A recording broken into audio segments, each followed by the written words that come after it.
can see that the common good cannot be served without the help of states. Think of education, of health care, of global warming. All this, governments have to interfere to ensure that poor people or people have chance for education, have chance for health care, and they must interfere to stop this global warming. All this goes to show that there must be restraints on people's economic activities. The important question now is what kind of restrictions or restraints? Now, there is no answer in the capitalist philosophy to this question. And therefore, the intervention has been arbitrary. But because this philosophy is an individualist philosophy, the intervention never went as far as helping the poor people. The result is that you find homeless citizens and citizens who sleep in ditches, even in winter, in some of the richest countries in the world. 6, the problem with the capitalist philosophy is not in its advocacy of market economy, as the socialists used to say, but in its view of that economy. Market economy, as you know, is an economy where people can buy and sell and own and save and work and so on. This is the market economy. And this is a very natural economy. People have always, throughout history, been doing this. And as we will see, this is also the Islamic economy. So the problem of capitalism is not in the fact that it is a market economy, but in its view of that market economy. Many people in the West, and perhaps even sometimes in the Muslim world, don't distinguish between market economy and capitalist economy. Capitalist economy is market economy, but not every market economy is capitalist economy. Sometimes when people in the West are told that in Islam people are given the freedom to buy and to sell and to save, and so they say, oh, your economy is a capitalist economy. No, it is not capitalist economy. Now, someone might ask the question, if all that we have been saying about the capitalist theory is true, why are countries still insisting on calling their economies capitalist and adhering even to some of the harmful effects of the philosophy of capitalism?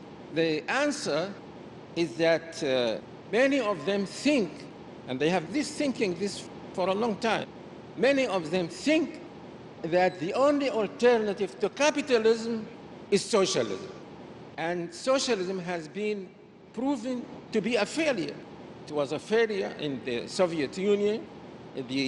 Even China is now abandoning it. So they say, we don't want to leave a successful economy like capitalism and accept the alternative, which is socialism. Now, I said that Islam is a market economy. And now I would like to say a few words about this economy. Many of you might be surprised if I say that the Quran rejected the capitalist philosophy.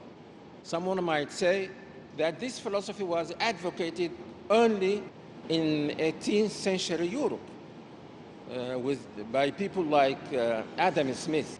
So how can there be a reference to it in the Quran?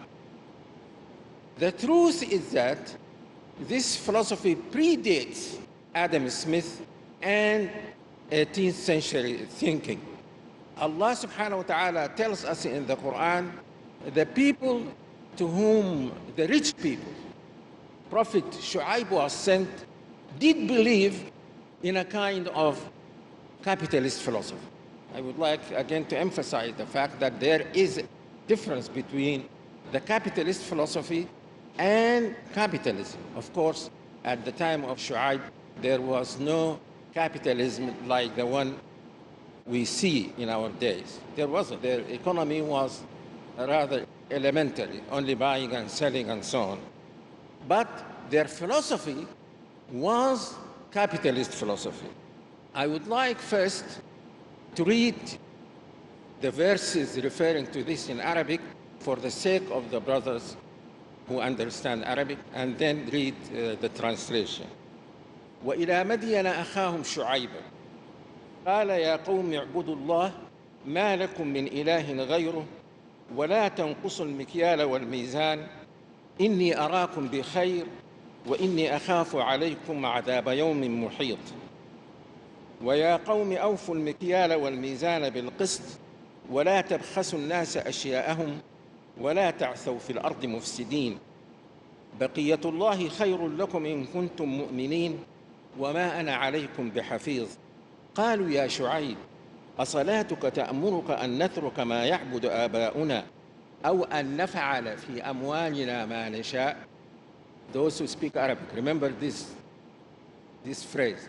أن نفعل في أموالنا ما نشاء إنك لأنت الحليم الرشيد. And to Madian, we sent their brother Shu'aib. He said, O my people, worship Allah. You have no God other than Him. And do not decrease from the measure and the scale. I see you in prosperity, but I fear for you the punishment of an encompassing day. And O my people, give full measure and weight in justice, and do not deprive people of their due, and do not commit abuse in the earth, spreading corruption. What remains lawful from Allah is best for you if you would be believers. But I am not a guardian over you. They said, O Shu'aib, does your prayer, meaning your deen, your religion, command you that we should leave what our fathers worship, or not do with our wealth what we please? No.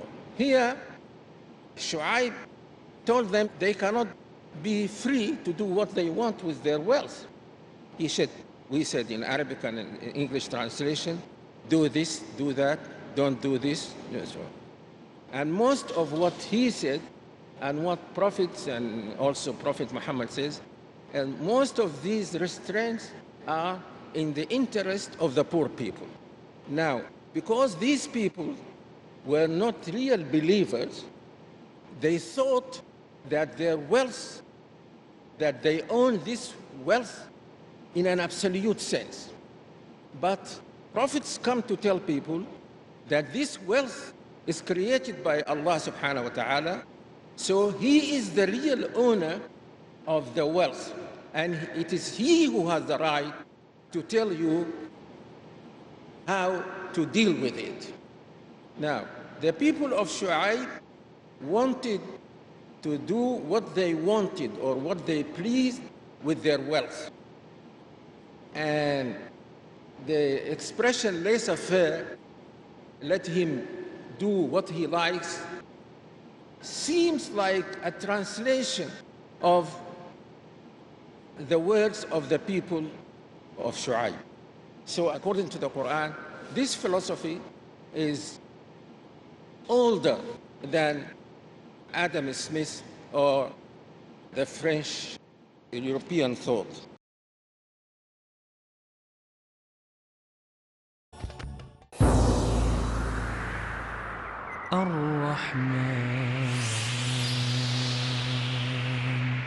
A servant is not afflicted with any punishment greater than having a stiff heart and being away from the Almighty, the Compassionate. Hearts are God's vessels on the earth. The most beloved ones to Him are the softest and the most purest. If hearts are nourished with God's remembrance and quenched with His meditation, it will witness great wonders and deep wisdom. Since our hearts are enlaced with layers of oblivion, we need to cleanse them to stand sound and pure before Allah.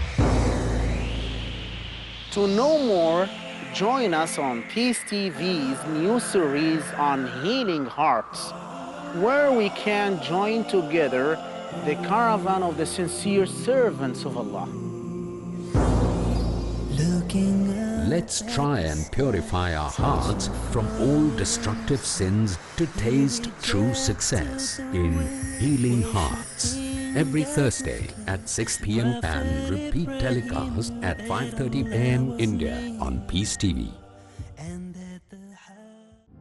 Where truth is hidden, misleading quotations create confusion. Where truth is hidden, lack of knowledge and wisdom cause upheaval and commotion. Where truth is hidden, manipulated scriptures and twisted facts emerge. This very hidden truth creates false propaganda, mayhem, chaos, disorder, and turmoil in our lives and the world order. But is there anyone with courage and wisdom? What is the truth, and who has the courage to expose it?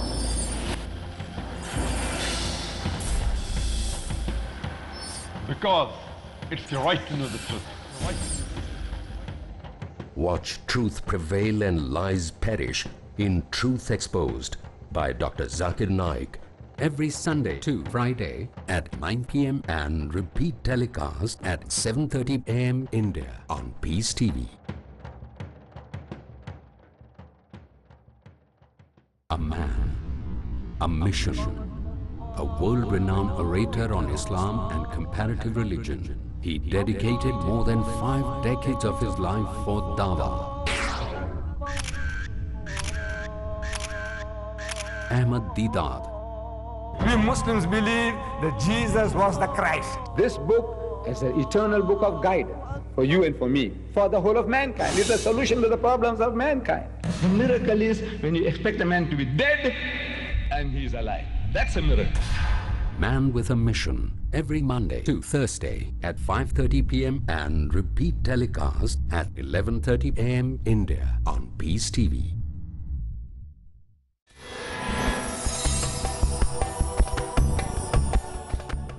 Now, what is the Islamic economy? I say just a few words about it. Capitalism is a market economy within the framework of individualist philosophy. Islamic economy is market economy within the principle of faith and fraternity. Allah subhanahu wa ta'ala created human beings so that they may have faith in Him and be brothers in that faith. So according to Islam, this principle of faith and brotherhood is the principle on which all Islamic social arrangements are based. All of them, whether they are political, economic, social, or so on. All of them are based on this principle of faith in Allah and brotherhood. Islamic economy is a market economy because we read in the Quran that Allah subhanahu wa ta'ala says, وَأَحَلَّ اللَّهُ الْبَيْعَ وَحَرَّمَ الرِّبَى. Allah made buying and selling lawful, but He forbade riba. So on the one hand, there is freedom to buy and sell. On the other hand, there is a restraint on this, and that is the prohibition of riba. And it is not only the restraint on economic activity is not confined to the prohibition of riba. I don't have the exact quote in front of me, but he said something that I found very interesting.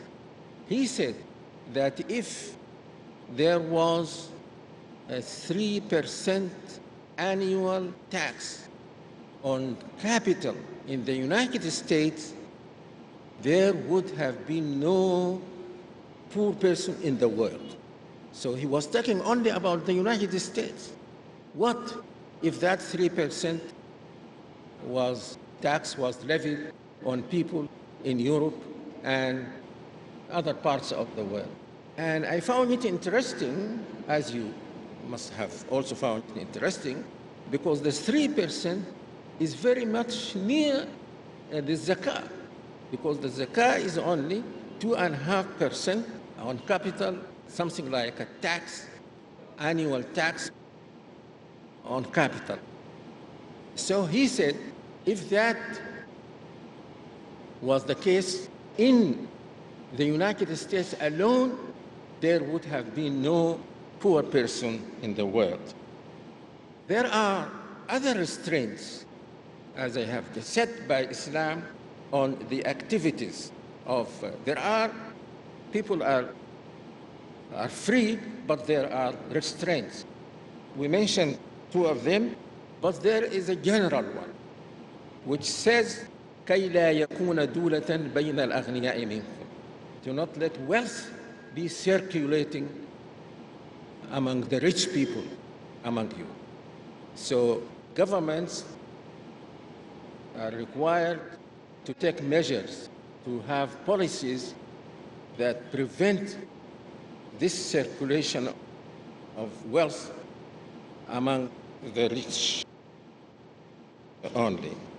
Now, I conclude by asking, what will happen now that this philosophy of capitalism has now been criticized and rejected by many people, even in the West, by economists, by heads of states, by leaders, and so on? What will happen after this? It seems that if people are liberated from the shackles of this philosophy, then deal with their economic activities in a commonsensical manner. They will use only common sense and not be restrained by this ideology. And as many people in the West are now saying also, the economic activities also should work within the moral values. Moral values, the most important of which is to help the poor and the needy. And it is hoped that if this happens in countries that were capitalist, this will bring the economies of the world nearer and nearer to Islam. In fact, there is already in the United States, and I don't know whether in other parts of Europe, there is already some interest in Islamic economic principles at the academic level. أقول قولي هذا وأستغفر الله العظيم لي ولكم. السلام عليكم ورحمة الله وبركاته. Jazakallahu khairan for that fascinating talk on a very important topic. Now it's time for question and answer session. We have two microphones, one at the front for the brothers and one in the sister section. I would ask, when you come to ask your question, please to give precedence to any non-Muslims that may want to ask a question. Please state your name and your occupation. Please keep your question short and on topic. Jazakallah khair. So can we have the first question from the brothers section, please? Assalamu alaikum. My name is Talad Ansari. I am from Nagpur. Due to this universal recession, some Muslim scholars relate this universal recession to riba, the sood, the interest. if it is so, even if Muslims are in majority to negate riba, why Muslims also face this problem of economy? Remember, I told you at the beginning of this talk, we are not talking about economics. We are talking only about the philosophy behind that economics.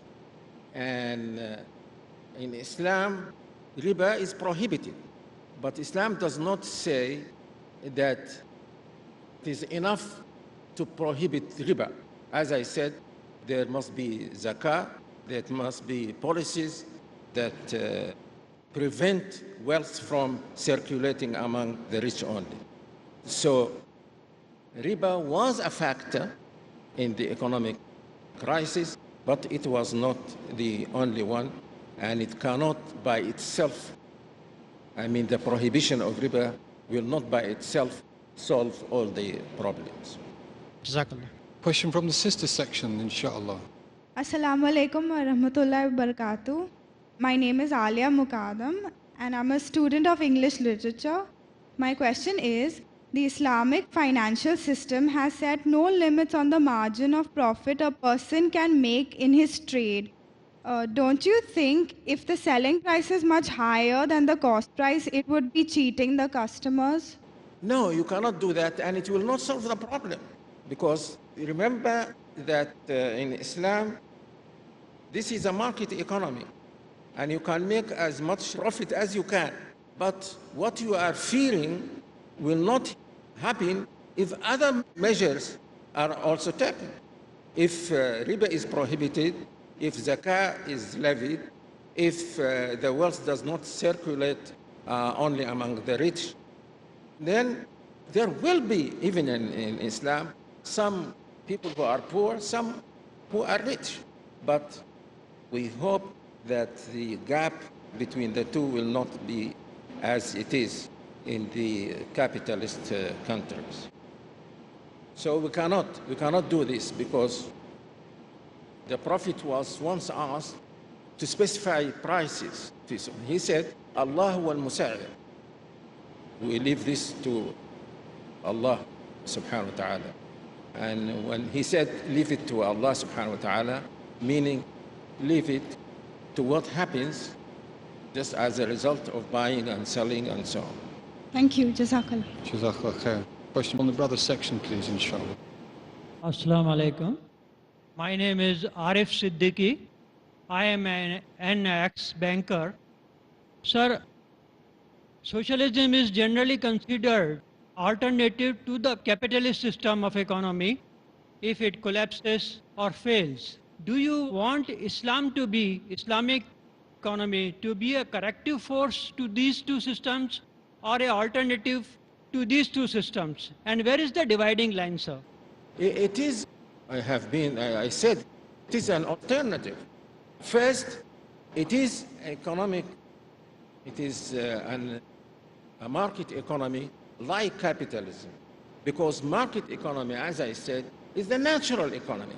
People have always been doing this throughout history and in all parts of the world. Socialism, which prohibited this, was an exception, and it did not succeed. So market economy is the natural thing. But unrestrained market economy will result in what we see now in the capitalist countries. So Islam is the alternative because it is a market economy. It is not socialist, it is not capitalist, but it is a market economy within the framework of Islamic values and principles and beliefs.